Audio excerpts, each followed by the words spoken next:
إنه الموت الذي ما ترك غنيا ولا فقيرا، ولا ملكا ولا مملوكا، ولا وزيرا ولا موزورا، ولا رئيسا ولا مرؤوسا، ولا ذكرا ولا أنثى، ولا معظما ولا حقيرا، وما ترك وزيرا في قصره ولا ملكا في ملكه إلا أنزله وأسكنه إلى الدود.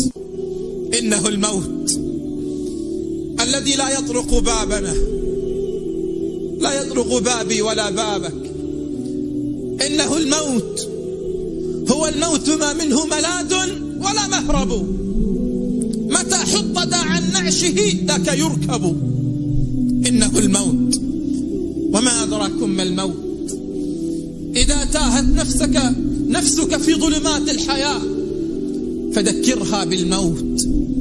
إذا تتاقلت عليك الذنوب والمعاصي ذكر نفسك أنك ضيف، وما على الضيف إلا أن يغادر عما قريب وإلا أن يرحل. أحبتي، العمر يمضي والعمر يجري. البارحة كان رمضان وما هي إلا أيام قلائل وسنستقبل رمضان القادم. العمر يجري والعمر يمضي، فهل سألنا أنفسنا سؤال: ما هو مقامنا عند الله؟ سؤال صعب لا أستطيع أن أجيبه عنك ولا تستطيع أن تجيبه عني. ما هو مقامنا عند الله؟ هل الملائكة تحفظ أسماءنا وترددها في الملأ الأعلى؟ هل أسماءنا تردد عند الله من الذاكرين الطائعين العابدين؟ أم أن أسماءنا لا تعرفها الملائكة ولا ترددها الملائكة من أسماء التائبين العابدين العائدين المشتاقين الزاهدين في الحياة؟ أحبتي، إذا دخل أهل الجنة الجنة تحسروا. بالله عليكم، هل يتحسر أهل الجنة وقد دخلوا الجنة؟ إي وربي يتحسرون. هل هناك بعد أن رزقوا أن أكرمهم الله بأن زحزحوا عن النار وأدخلوا الجنة أم يتحسروا بعد ذلك؟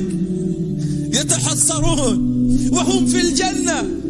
فما تحسر أهل الجنة وهم في الجنة إلا على ساعة مرت بهم في الدنيا لم يذكروا فيها الله عز وجل. كم من الساعات تمر علينا في الدنيا لا نستذكر فيها ربنا. كم من الساعات تمر علينا في الدنيا لا نتقي فيها ربنا. آن لنا والله أن نعود، آن لنا والله أن نقف على باب الملك جل في علاه.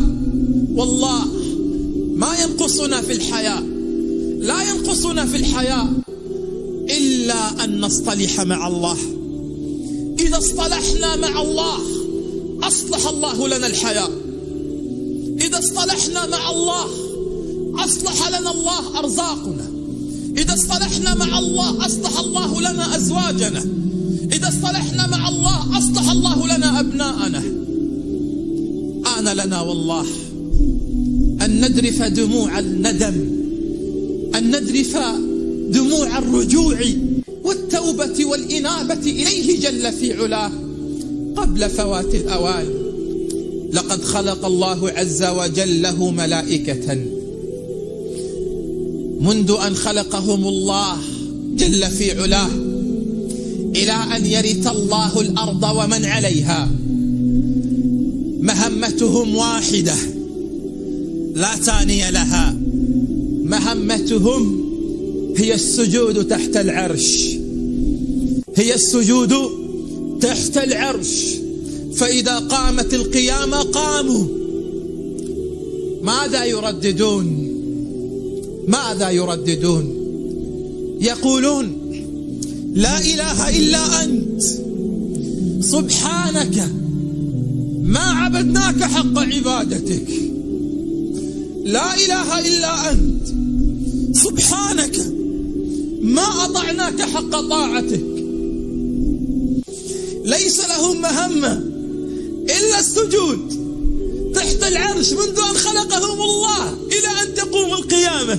فإذا قامت القيامة يقولون لا إله إلا أنت سبحانك ما عبدناك حق عبادتك. والعمر يمضي بنا، ماذا نقول؟ بل ماذا سنقول؟ والأيام تجري بنا والحياة تمضي وتجري مجرى السحاب، وهي تسعى بنا إلى يوم الحساب. ماذا سنقول لربنا جل في علاه؟ آن لنا والله يا أحبتي، آن لكل واحد منا أن يجدد رجوعه إلى الله، والله ينتظرنا، لكنه قد طال البعاد.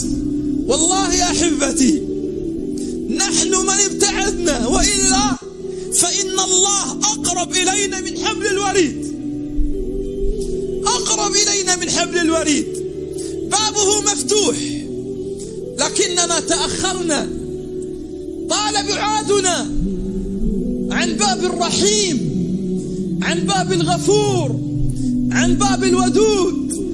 آن لنا أن نعود إليه. وتظن أنه سيطردنا؟ لا والله.